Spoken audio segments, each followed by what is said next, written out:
अगर आपका भी बच्चा 16 साल से कम उम्र का है और वो कोचिंग जाता है तो ये खबर आपके लिए है।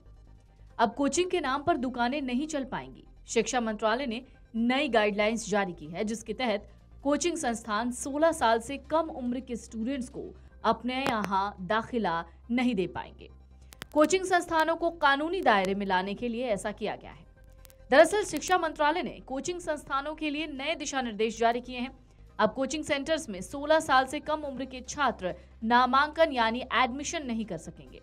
इसके साथ ही भ्रामक वादे करना और अच्छे नंबरों की गारंटी देने पर भी पाबंदी लगा दी गई है।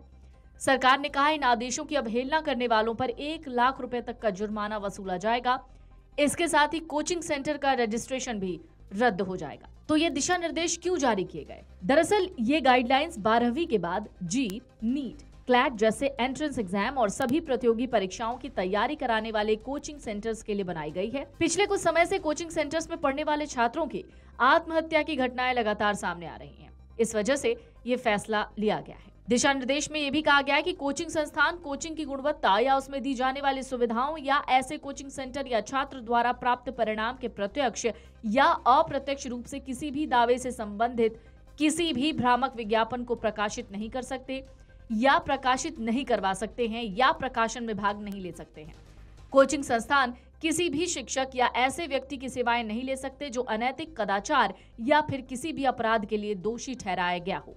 कोई भी संस्थान तब तक रजिस्टर्ड नहीं होगा जब तक कि वो इन दिशा निर्देशों की आवश्यकता को पूरा ना कर ले। किसी भी हालत में स्कूलों या संस्थानों में पढ़ने वाले छात्रों की टाइमिंग के दौरान कोचिंग कक्षाएं नहीं चलेंगी। एक दिन में 5 घंटे से ज्यादा कक्षाएं नहीं होंगी।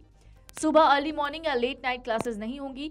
छात्रों और शिक्षकों को वीक ऑफ भी मिलेगा। कोचिंग सेंटर की उचित फीस होगी, साथ ही ली गई फीस की उचित रसीद भी देनी होगी।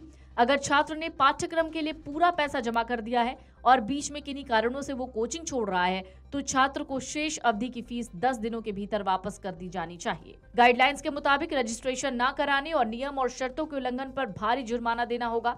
कोचिंग सेंटर पहले उल्लंघन के लिए 25,000, दूसरे उल्लंघन पर 1 लाख और तीसरी बार अपराध के लिए रजिस्ट्रेशन कैंसिल करने के साथ भारी जुर्माने के लिए तैयार रहना होगा। आपको बता दें, साल 2023 में कोचिंग संस्थान की मदद से कंपटीशन की तैयारी कर रहे छात्रों की आत्महत्या के 28 मामले दर्ज हुए, जिनमें से कई मामले कोटा और राजस्थान से थे।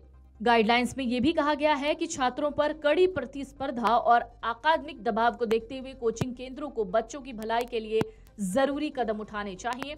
कोचिंग संस्थान तनाव और अवसाद से छात्रों को बचाने और उन्हें मानसिक स्वास्थ्य संबंधी मदद अनुभवी मनोवैज्ञानिकों की सहायता लेनी पड़ेगी। गाइडलाइंस के मुताबिक कोर्स की अवधि के दौरान फीस नहीं बढ़ाई जा सकेगी। किसी छात्र ने पूरा भुगतान करने के बावजूद कोर्स को बीच में छोड़ने का आवेदन किया तो पाठ्यक्रम की शेष अवधि का पैसा भी वापस करना होगा। रिफंड में हॉस्टल और मेस फीस भी शामिल होगी।